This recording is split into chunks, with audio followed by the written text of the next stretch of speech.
I am Trevor Armstrong, 32 years old, and never thought my own family could betray me like this. My phone buzzed with a text from my parents. You weren't invited to dinner. Your brother's girlfriend doesn't like you. I stared at those words, feeling my chest tighten. After investing $320,000 to save their failing business, this is how they repaid me. My finger hovered over the keyboard before I typed a single word reply. If you are watching this, let me know where you are from in the comments below, and hit that like and subscribe button as I share how I taught my family the ultimate lesson about taking someone for granted. The Armstrong family had been a fixture in our community for decades. My father, Richard Armstrong, and my mother, Martha, started Armstrong Construction 35 years ago, from the back of a pickup truck and a single toolbox. Through hard work and determination, they built it into a respectable mid-sized construction company that employed over 50 people at its peak. Our family name became synonymous with quality craftsmanship and reliability in our town of Lakewood, just outside of Portland. I grew up watching my parents pour their hearts into the business. Summer vacations meant tagging along to construction sites instead of going to camp. Weekends were spent in the office rather than at the mall. From an early age, I absorbed everything about the construction industry like a sponge, learning about building materials, project management, and client relationships. My father would often say proudly, "Trevor has sawdust in his veins," whenever I showed aptitude for the family business. My younger brother Kyle, 4 years my junior at 28, had a different experience growing up. While I was expected to earn my place in the company by working from the ground up, Kyle seemed to glide through life on a path paved with allowances and second chances. Where I spent summers hauling lumber and learning the trade, Kyle spent his playing video games and hanging out with friends. My parents always had a softer spot for him, making excuses for his lack of interest in the family business. "Kyle is just finding himself," my mother would say. "Even as he failed college courses and showed little ambition, he has different talents." Despite the clear favoritism, I remained dedicated to Armstrong Construction. After earning my business degree, I returned home ready to help modernize our family company. I implemented new project management software, created a digital marketing strategy, and streamlined our bidding process. Within 2 years, our profits increased by 20%, and we were able to take on larger commercial projects. But as I brought new ideas to the table, I often found myself butting heads with my father, who resisted change with stubborn determination. "We have been doing fine for 30 years without all this computer nonsense," he would argue during our weekly management meetings. "Customers want handshakes, not emails." After 3 years of pushing against this resistance, I made the difficult decision to branch out on my own. I started BuildTech Solutions, a construction technology company focused on developing software to help traditional construction companies transition into the digital age. My parents took my departure as a personal betrayal, even though I explained that I wanted to grow in a direction that could eventually benefit their business too. "You are abandoning the family legacy," my father said the day I cleaned out my office, "after everything we taught you." Despite the tension, I maintained regular contact with my family. Sunday dinners remained sacred, and I called my parents at least twice a week. Even as BuildTech Solutions grew from a one-man operation in my apartment to a 30-person company with downtown office space, I made time for family obligations. And when Armstrong Construction faced challenges, I was always there to offer support and advice, though it was rarely heeded. 2 years ago, everything changed. The pandemic hit the construction industry hard, followed by supply chain issues and economic uncertainty. Armstrong Construction, which had failed to adapt to changing market conditions, found itself struggling to stay afloat. Bills piled up, equipment sat idle, and longtime employees had to be let go. My parents, too proud to ask for help, directly dropped increasingly desperate hints during our weekly calls. "The bank is not being reasonable about our loan extension," my father mentioned casually one evening. 40 years of business with them, and now they treat us like strangers. "Some of our suppliers are demanding payment up front now," my mother added, "as if our word is not good enough anymore." I could see the writing on the wall.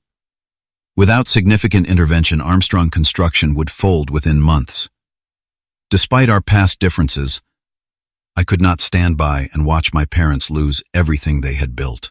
After careful consideration, I approached them with an offer. I would invest $320,000 in Armstrong Construction to clear their debts, upgrade essential equipment, and provide operating capital, until the market improved. "This is not charity," I explained as we sat at their kitchen table. "It is an investment in our family legacy. I will structure it as monthly payments to cover specific expenses, and we will create a formal agreement through my lawyer." My parents accepted the offer with visible relief, though my father could not resist adding, "We would have figured something out eventually, but this helps for now." What I did not realize then was that this act of generosity would not strengthen our family bond, but would instead set the stage for the greatest betrayal of my life. 6 months ago, Kyle announced he would be bringing his new girlfriend to our regular Sunday dinner. This was unusual, as my brother typically kept his romantic life separate from family gatherings. His relationships tended to be short-lived with women who shared his love for partying and general lack of ambition. But something about Stephanie Palmer was different, he insisted. "She is amazing," Trevor Kyle told me over the phone. "Smart, beautiful, and from a really good family. Her father owns half the commercial real estate downtown." When Sunday arrived, I came to dinner with an open mind and a bottle of expensive wine. Stephanie was indeed beautiful, with perfectly styled blonde hair, designer clothes, and the kind of confidence that comes from never having to worry about money. She greeted my parents with warm hugs and compliments about their home, but when Kyle introduced us, her smile barely reached her eyes. "So you are the tech brother," she said, giving my hand the lightest possible shake. "Kyle mentioned you left the family business to do something with computers." "BuildTech Solutions provides software solutions for construction companies," I explained. "We help modernize operations and increase efficiency." "How interesting," she replied, though her tone suggested it was anything but. I suppose not everyone is cut out for real hands-on work. The slight was subtle but unmistakable. I brushed it off, assuming she was just nervous meeting the family. Throughout dinner, however, a pattern emerged. Stephanie would engage warmly with my parents and shower Kyle with attention, but whenever I spoke, she would either check her phone or find a reason to interrupt with a topic change. "Richard," she said, cutting me off mid-sentence as I discussed a new project. "Kyle tells me Armstrong Construction built the Peterson office complex. My father is considering redeveloping that entire block." My parents immediately perked up at this potential business opportunity, completely forgetting whatever point I had been making. This happened repeatedly throughout the evening, with Stephanie expertly steering conversations away from me and toward topics that positioned Kyle as central to the family's future. "Kyle has such a natural talent for seeing the potential in properties," she commented as we had dessert. "He was just telling me about how Armstrong Construction could expand into luxury home development. With the right connections, which I happen to have, you could be targeting a whole new market segment." My brother, who had shown minimal interest in construction strategy during his entire life, nodded as if this had been his vision all along. My parents looked at him with newfound admiration while I sat there wondering if I had entered some parallel universe. As the weeks passed, Stephanie became a fixture at family gatherings. She inserted herself into business discussions, despite having no construction experience, often suggesting that Kyle should have a larger role in company decisions. My brother, basking in this unprecedented attention from our parents, began repeating her opinions as if they were his own long-held beliefs. "We need to target high-end clients," he announced at a family barbecue 3 months ago. "The profit margins are better and the network opportunities are invaluable." When I pointed out that Armstrong Construction lacked the portfolio and connections to suddenly pivot to luxury projects, especially during an economic downturn, Stephanie jumped in. "That is such typical small thinking," she said with a dismissive wave. "No offense, Trevor, but not everyone wants to play it safe all the time. Sometimes you need vision and courage to make real money." My brother nodded in agreement. "Steph is right. Your tech company might be all about minimizing risk, but construction is about bold moves." I looked to my parents, expecting them to at least acknowledge that I had spent my entire career in and around construction, while Kyle had barely set foot on a job site. Instead, they remained silent, seemingly unwilling to contradict Stephanie or risk her family connections. That barbecue marked the first time I felt truly alienated from my own family. As everyone chatted excitedly about Stephanie's ideas for rebranding Armstrong Construction as a luxury builder, I sat alone by the fire pit nursing a beer and wondering when exactly I had become an outsider. The situation came to a head during a project meeting where I had been invited to offer technology recommendations.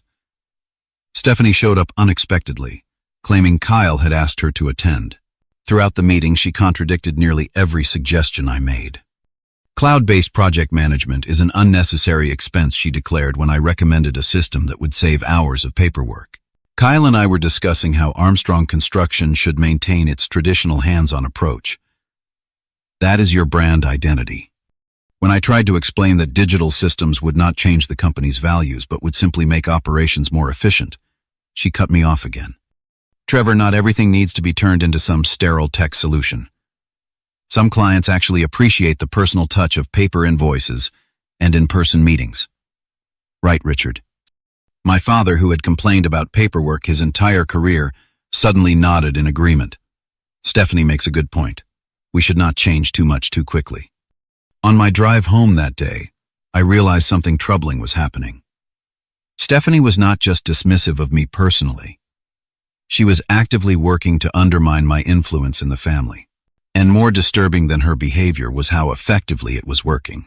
My brother was fully under her spell, and my parents seemed increasingly swayed by her opinions despite the fact that their business was staying afloat, largely because of my financial support. Still, I tried to give her the benefit of the doubt. Perhaps she genuinely thought her ideas would help the family business. Perhaps her dismissiveness toward me was simply insecurity about her place in the family. Whatever her motivations, I decided to take the high road and continue supporting my family while keeping my interactions with Stephanie cordial but limited. What I did not realize then was that Stephanie's campaign against me was just beginning, and that my attempts to maintain peace would ultimately be used against me in the most painful way possible. Despite the growing tension with Stephanie, I was determined to maintain my relationship with my family, especially Kyle. My brother and I had drifted apart since he started dating Stephanie, but I hoped that with some effort we could rebuild our bond. When his 38th birthday approached, I saw the perfect opportunity. Kyle had always been obsessed with vintage motorcycles, but never had the funds or motivation to restore one himself. After weeks of searching, I found a 1978 Harley-Davidson Sportster that needed work but had excellent bones.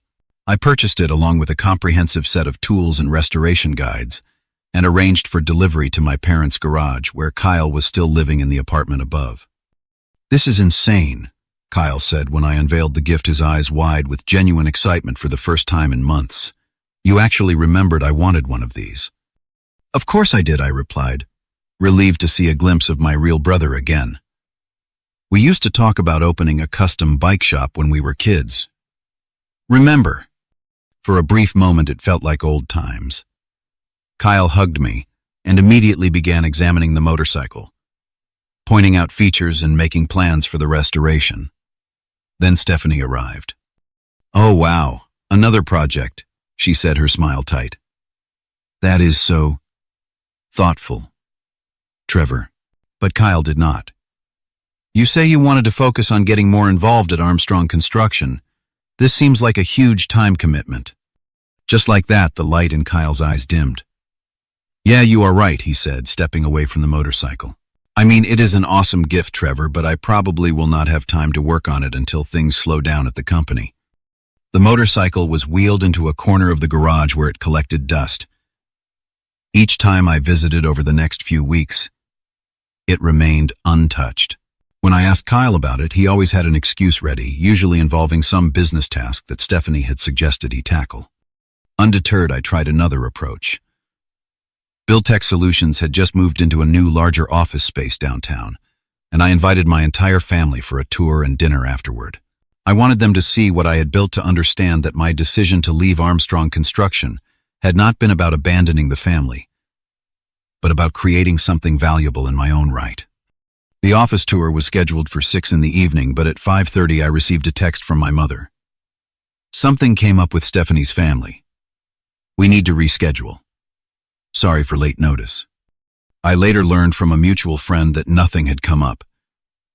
Instead, Stephanie had organized an impromptu dinner with a potential client, insisting that my parents and Kyle attend.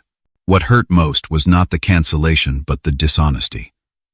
My family could have simply told me the truth, but they chose to lie, presumably to avoid acknowledging that they had prioritized Stephanie's plans over mine. Despite these disappointments, I continued my efforts to support Armstrong Construction.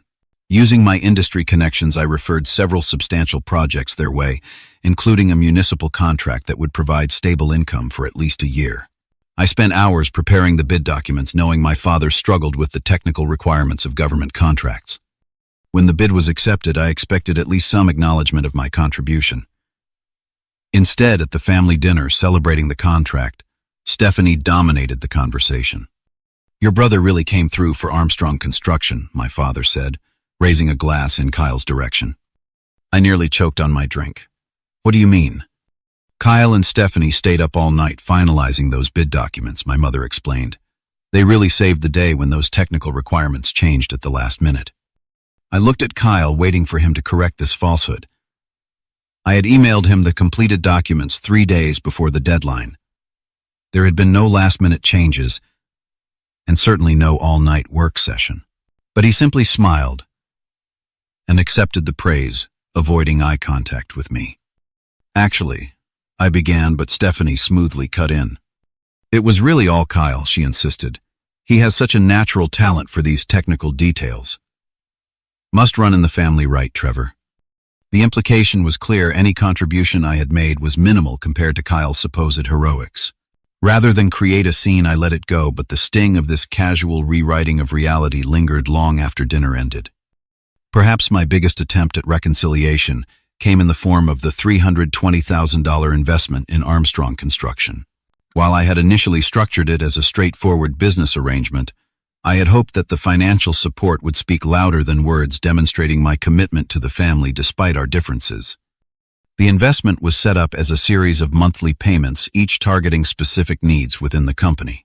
I had created a detailed payment schedule and tracking system with 101 separate transactions planned over the course of 3 years.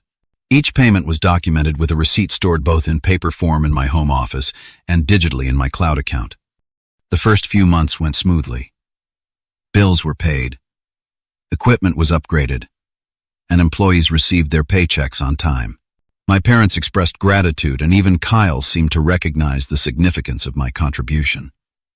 But as Stephanie's influence grew, the narrative began to shift. "It is really generous of Trevor to help out," Stephanie said during a family dinner, "but I think we need to be careful about becoming too dependent on handouts. Armstrong Construction needs to stand on its own 2 feet. It is not a handout," I clarified. "It is an investment with clear terms and expectations." "Of course," she replied with a condescending smile. "I just think there is something to be said for solving your own problems rather than always looking for outside help."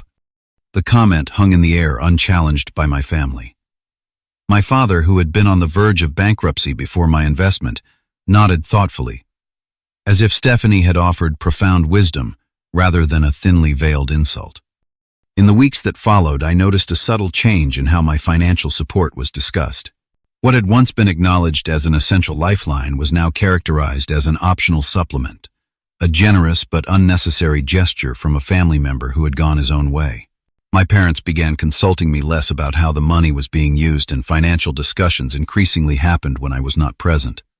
I told myself that none of this mattered as long as Armstrong Construction survived and my family maintained their livelihood. I could endure Stephanie's manipulations and my family's growing emotional distance if it meant preserving what my parents had built. Besides, I reasoned this phase would pass. Eventually, Stephanie's novelty would wear off, or Kyle would move on to someone new, and the family dynamic would reset. What I did not anticipate was just how far things would go, or how a simple text message would finally force me to confront the painful reality of my family situation. Thursday evenings had always been sacred in the Armstrong family. Since I moved out of my parents' house 12 years ago, I had rarely missed our weekly family dinner. Even when BuildTech Solutions was in its critical startup phase, I made sure to block off Thursday nights in my calendar. It was more than just a meal. It was a tradition, a touchstone, that kept us connected despite our differences. This particular Thursday had been especially hectic.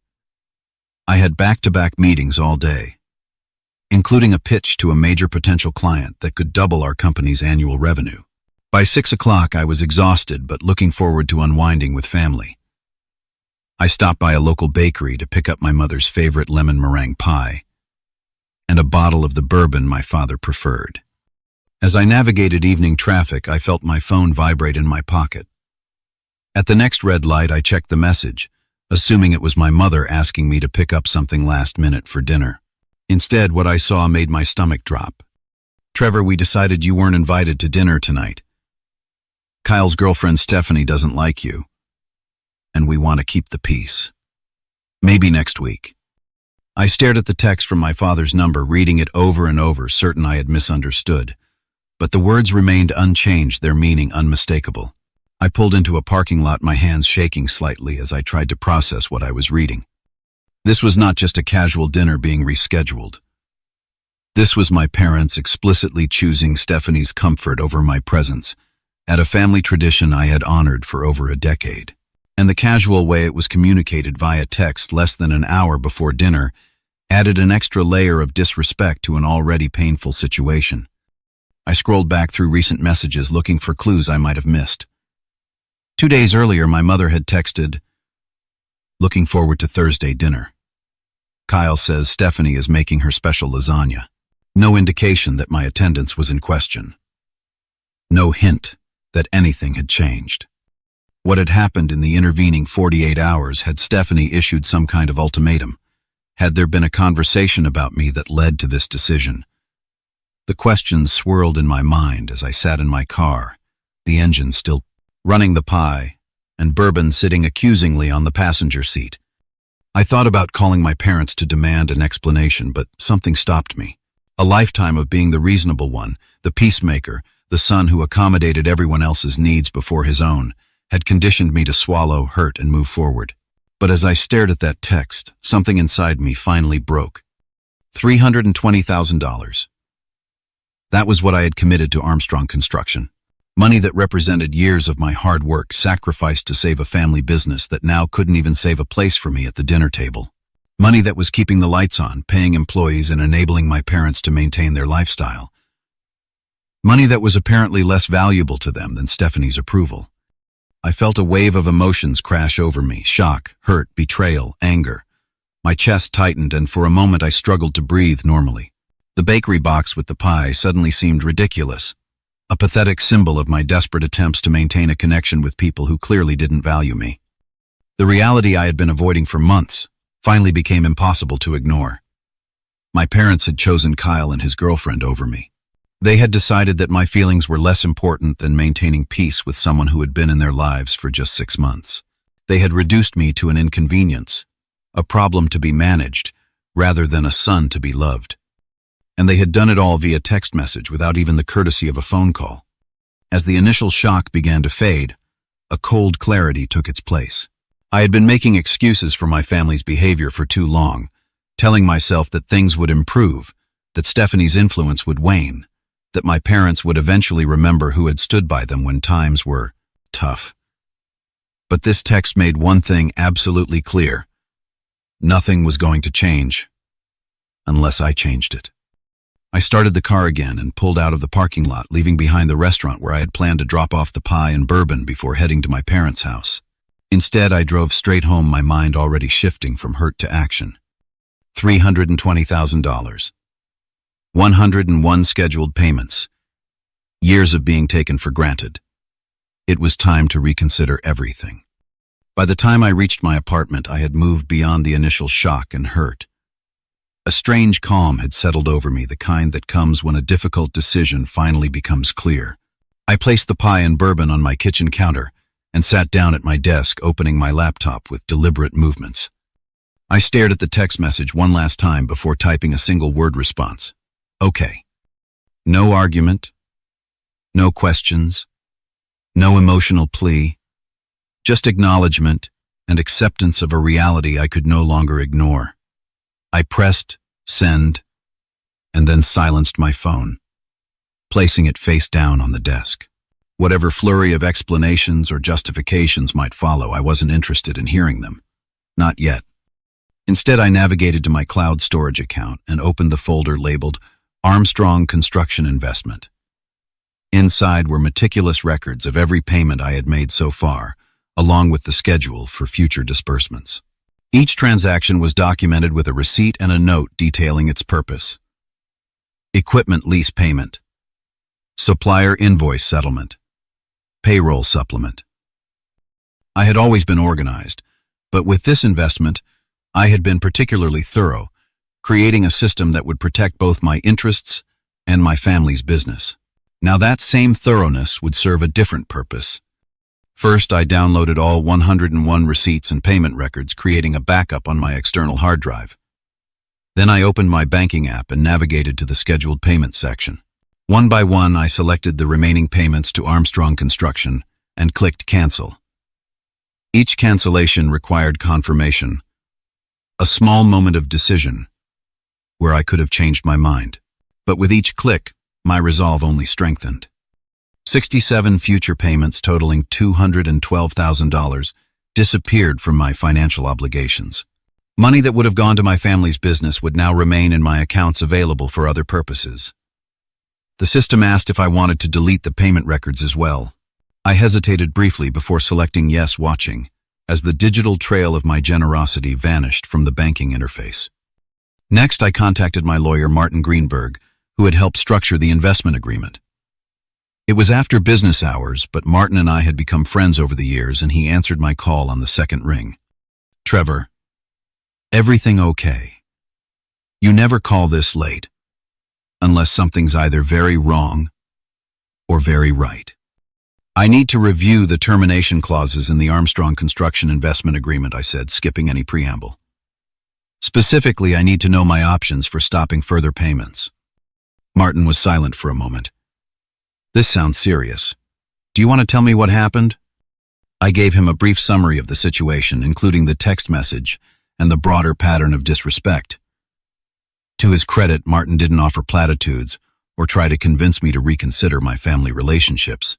Instead, he focused on the legal aspects, which was exactly what I needed. The agreement was structured with significant flexibility on your end, he explained.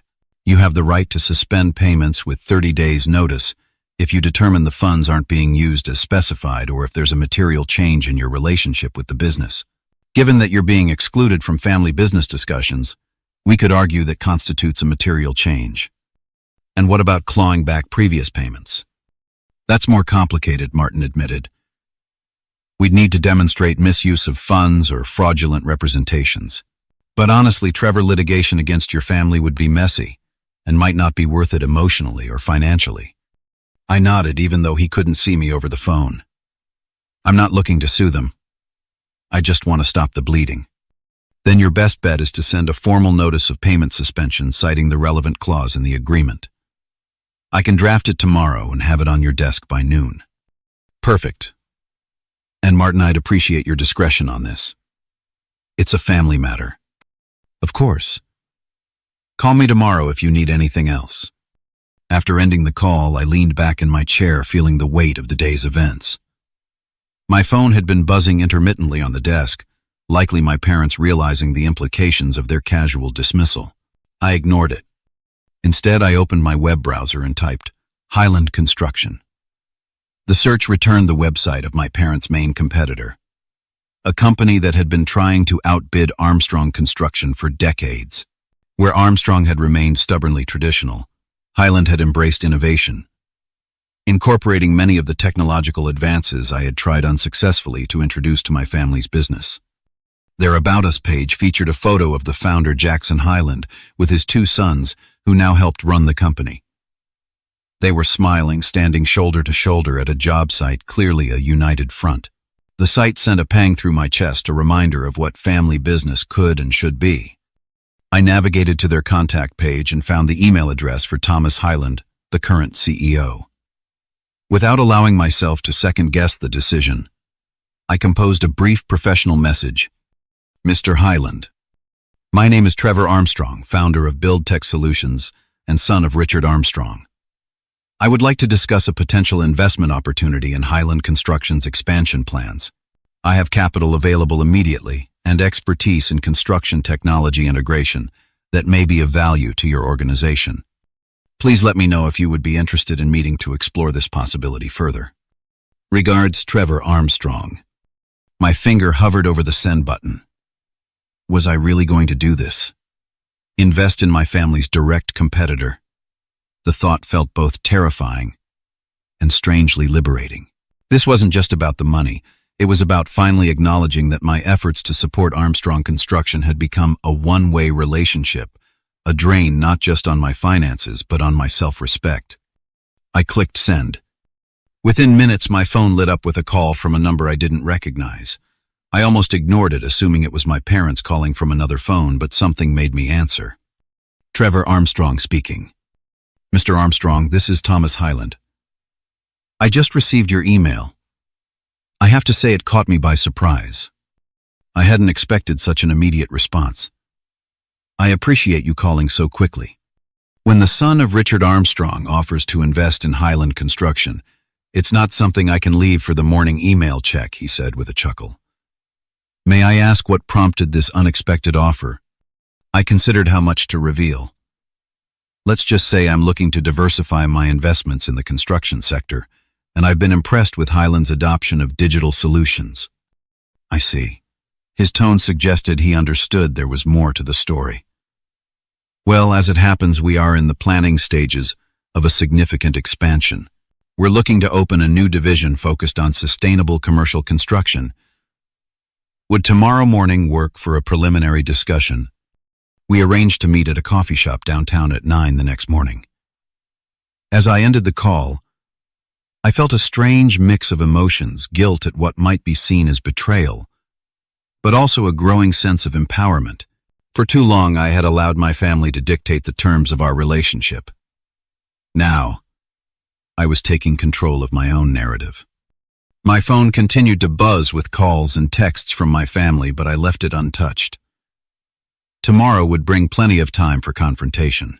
Tonight was for planning, for strategy, for reclaiming my sense of self-worth after years of putting family obligation above personal dignity. As I finally went to bed that night, the pie and bourbon still sitting untouched on my kitchen counter, I realized something important for the first time in months.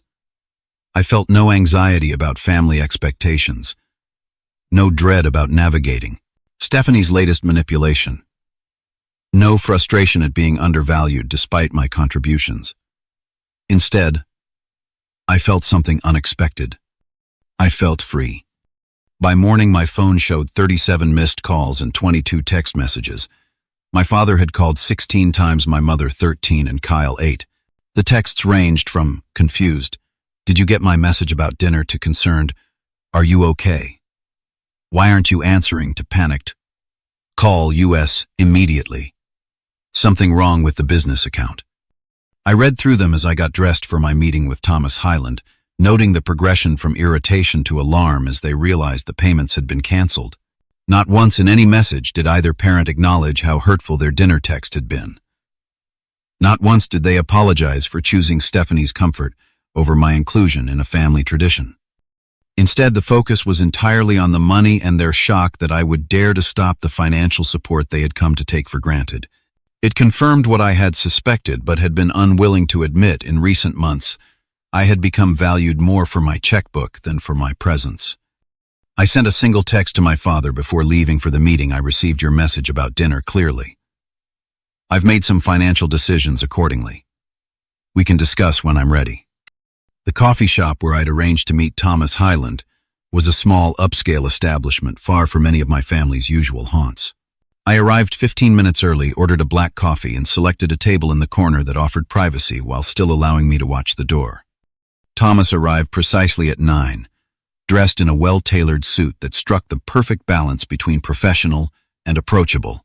He was in his mid-50s with salt and pepper hair and the weathered hands of someone who had spent years on construction sites before moving into management. "Trevor," he said, extending his hand. "Good to finally meet you in person. I've heard a lot about your work with Build Tech Solutions." We spent the first 20 minutes discussing our respective businesses, finding common ground in our shared frustration with the construction industry's resistance to technological advancement. Thomas was refreshingly open about Hyland Construction's challenges and opportunities, speaking to me as a peer rather than a competitor's son. "So," he said, after we'd established a rapport, "let's address the elephant in the room. You're Richard Armstrong's son looking to invest in his chief competitor. I'd be lying if I said I wasn't curious about the circumstances." I appreciated his directness. My relationship with Armstrong Construction has become complicated. I've been providing significant financial support to keep them afloat during recent difficulties, but I've come to realize that business decisions are being made without my input or consideration despite my investment. Thomas nodded thoughtfully. Family businesses can be the most rewarding and the most challenging environments. The lines between personal and professional get blurred. Exactly, I agreed. I'm looking to make investment decisions based on business merit rather than family obligation.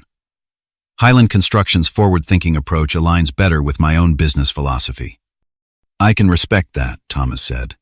So what exactly are you proposing? I outlined my offer: $500,000 invested in Highland's Sustainable Construction Division, with the potential for additional funding based on performance metrics.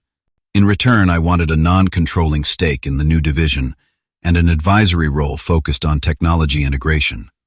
Thomas listened attentively, occasionally making notes in a small, leather-bound notebook. When I finished, he closed the notebook and leaned forward. This is a serious offer, and I'm genuinely interested. But I need to ask, is this about business, or is it about sending a message to your father? The question was fair if uncomfortable. Initially, perhaps there was an element of the latter, I admitted. But I wouldn't be sitting here if I didn't genuinely believe in the business potential. Highland Construction is positioning itself for the future in ways that Armstrong simply isn't willing to consider. Thomas seemed satisfied with my answer. I appreciate your honesty. Let me discuss this with my partners, including my sons. We can have a more formal meeting next week with all stakeholders. But unofficially, I think we have the outline of a deal here. We shook hands, and as Thomas left, I felt a sense of purpose that had been missing for months. This wasn't just a reaction to my family's betrayal. It was a positive step toward aligning my investments with my values. That feeling of empowerment was short-lived. As I walked to my car, my phone rang with Kyle's number. Against my better judgment, I answered. "What the hell, Trevor?" My brother's voice was a mix of anger and panic. "Dad just got a notice from the bank that all future payments have been stopped. They're freaking out." "I'm sure they are," I replied, keeping my voice even. Just like I was when I got a text saying I wasn't welcome at family dinner anymore. That was just one dinner. Man, Stephanie was having a bad day, and we thought it would be easier if you skipped a week. It wasn't a big deal. His casual dismissal of something that had deeply hurt me only reinforced my decision. If it wasn't a big deal to uninvite me, then it shouldn't be a big deal that I've decided to uninvest in a business that doesn't value my input. "You can't do this," Kyle insisted, his voice rising. "The company needs that money. People's jobs depend on it. Our parents' retirement depends on it." "I'm aware of what the money was for," I said. "I'm also aware that I've been systematically pushed out of family decisions by you and Stephanie, with our parents' tacit approval. You can't have it both ways, Kyle. You can't exclude me personally while expecting my financial support professionally." There was a pause, and when Kyle spoke again, his tone had shifted from angry to manipulative, a tactic he had used since childhood, when direct confrontation didn't get him what he wanted. "Look, I know Stephanie can be difficult sometimes, but she's really trying. And Mom and Dad, they're not getting any younger. The stress of the business failing would kill them. Is that what you want? Over one missed dinner?" I had spent years falling for this exact approach, allowing guilt to override my legitimate grievances. "Not today. What I want," I said firmly, "is to be treated with basic respect by my family. What I want is acknowledgement of my contributions, instead of having them minimized or attributed to others. What I want is to not receive casual text messages uninviting me from family traditions because someone who's been around for 6 months doesn't like me. So this is all about your feelings. Seriously, you're going to let Armstrong Construction fail because your feelings got hurt? No, Kyle. Armstrong Construction will fail or succeed based on the decisions its leadership makes. I'm simply removing myself from that equation. You're betraying the family," he said, his voice cold. "Dad was right about you all along." The comment stung, but it also confirmed what I had suspected. My parents had been discussing me in negative terms, likely influenced by Stephanie's campaign against me. I need to go, I said. Tell Mom and Dad I'll reach out when I'm ready to talk. They want to meet tonight, Kyle insisted. At the house. 7 o'clock. I considered refusing but decided it was better to have this confrontation sooner rather than later. Fine. 7 o'clock. The rest of the day passed in a blur of work meetings and preparations for the evening's confrontation. I consulted again with my lawyer, ensuring I had copies of all relevant documents. I also arranged for a colleague to be on standby in case I needed someone to talk to afterward. At 6:55, I pulled into my parents' driveway. Kyle's car was already there, as was a silver BMW. I recognized as Stephanie's N-Class, so they had included her in this family crisis discussion. It was exactly what I had expected, and exactly what I had hoped to avoid. My mother opened the door before I could knock, her face lined with worry. Trevor, thank goodness you're here. We've been so worried. I stepped inside, noticing how she reached to hug me but stopped short when she saw my expression. In the living room, my father sat in his usual armchair, his posture rigid with anger. Kyle and Stephanie were on the couch, her hand possessively on his knee. Son, my father began, his voice strained with forced calm. We need to discuss what's happened. There's been a misunderstanding. There's no misunderstanding, I replied, remaining standing. You made it clear I wasn't welcome at family dinner because Stephanie doesn't like me. I made it clear that my financial support comes with the expectation of basic respect. It was just one dinner, my mother said, echoing Kyle's earlier words. We didn't think it would upset you this much. It wasn't just one dinner, I countered. It was the culmination of months of being marginalized, having my contributions dismissed, and watching someone who's been in this family for less than a year dictate who's included and who isn't. Stephanie shifted uncomfortably but didn't speak. My father leaned forward in his chair. Nobody's trying to exclude you, Trevor. But you have to admit you've been distant since you left the family business. And sometimes you can be a bit critical of how we do things. I couldn't believe what I was hearing. Distant, I've attended every family dinner for years. I call multiple times a week. I invested $320,000 to save the business. How exactly is that being distant? The money, my father said, finally getting to what really concerned him. We need to discuss the payments. The company is counting on that funding.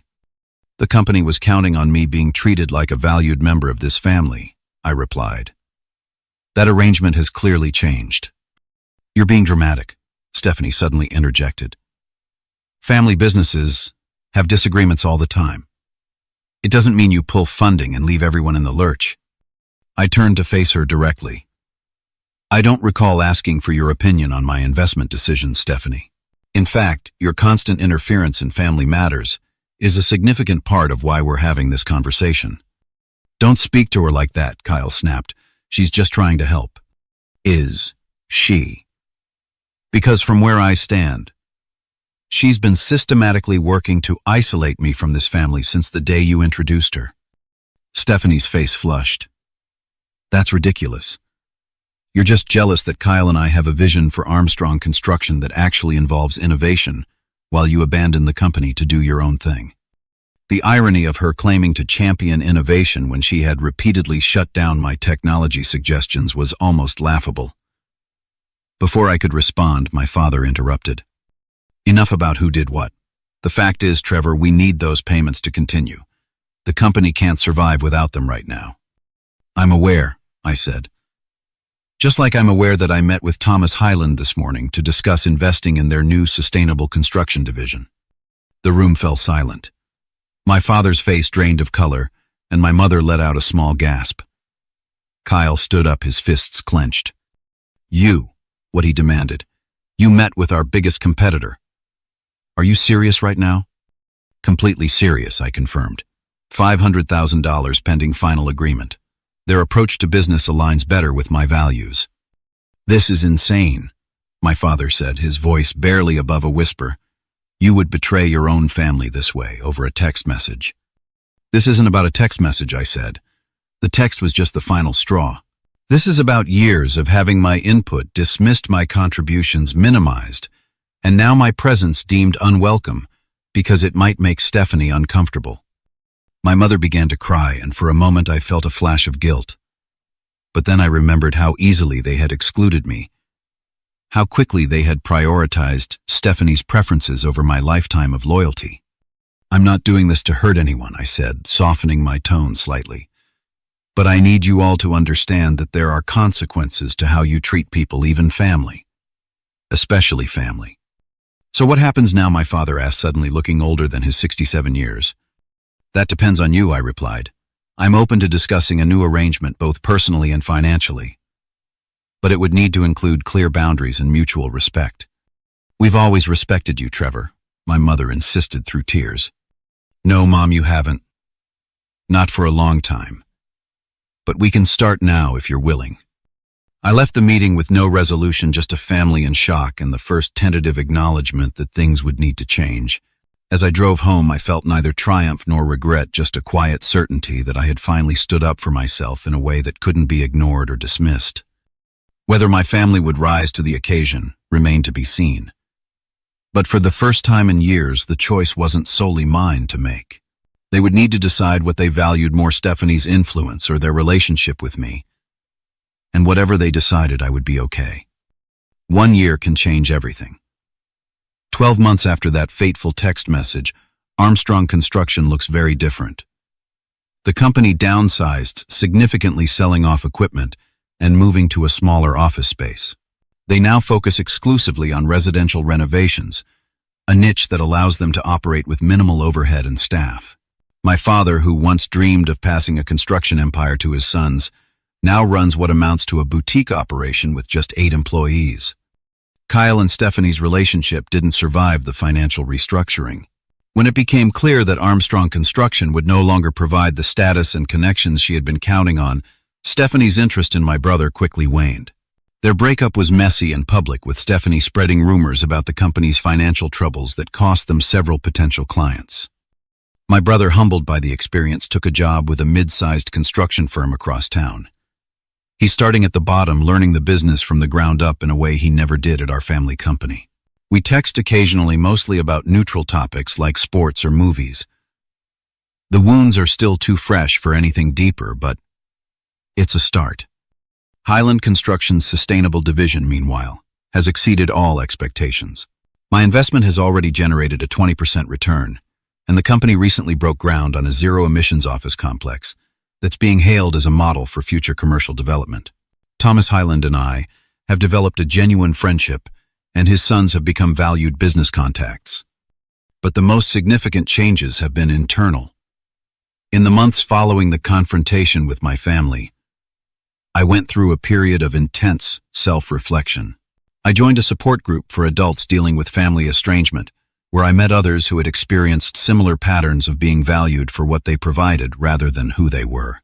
Their stories helped me recognize that my situation wasn't unique, and that setting boundaries wasn't selfish but necessary for emotional health.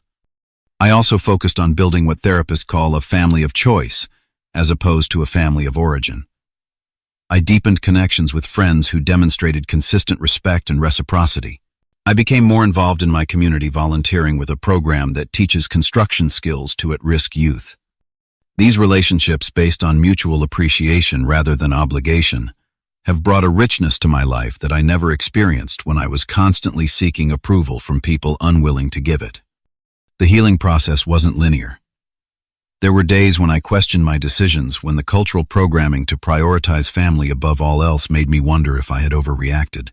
But then I would remember the casual cruelty of that text message, the years of diminishment, and the clear evidence that I had been valued primarily for my financial contributions.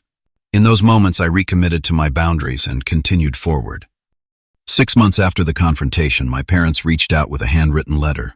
Unlike their previous communications, which had focused entirely on the business implications of my withdrawal, this letter contained something I had never expected: an apology.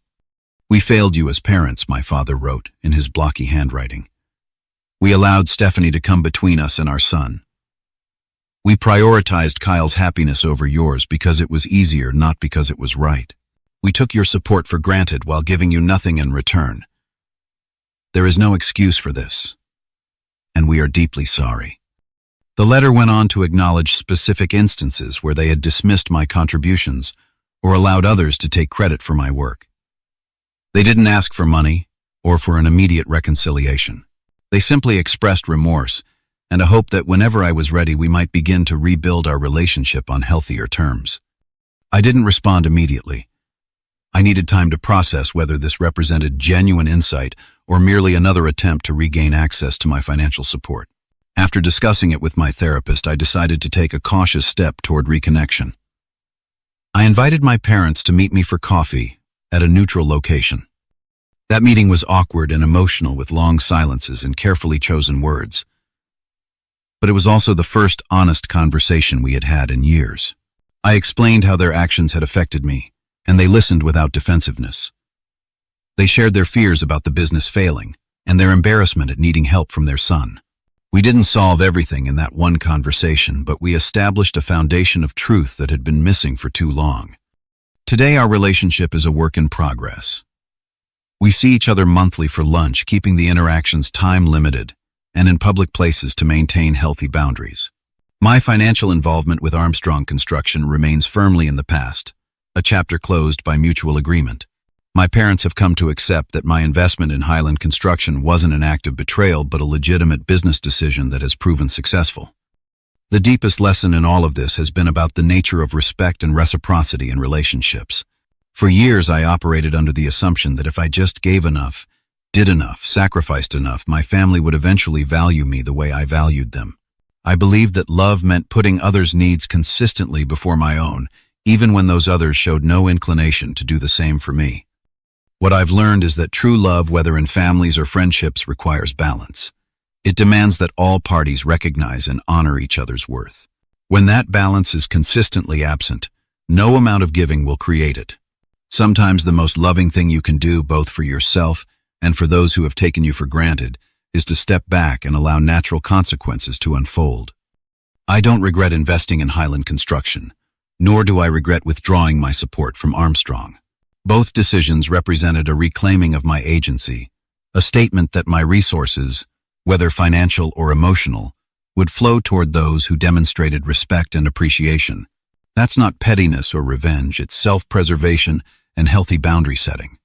If my story resonates with you, perhaps you're facing your own version of that text message, that moment when someone you've supported takes you completely for granted. If so, remember this. You are not obligated to continue giving to those who cannot or will not acknowledge your worth. Your value is not determined by what you provide to others, but by who you are as a person. And sometimes the greatest act of self-respect is simply saying, "Okay," and walking away. Have you ever had to set difficult boundaries with family or friends who took you for granted? Share your experience in the comments below. If this story helped you think about your own relationships, please like and subscribe for more real-life experiences and lessons learned. Remember, your worth is not determined by what you give to others, but by how you honor yourself. Thank you for listening, and I wish you the courage to stand firm in your own value, no matter what messages the world sends your way.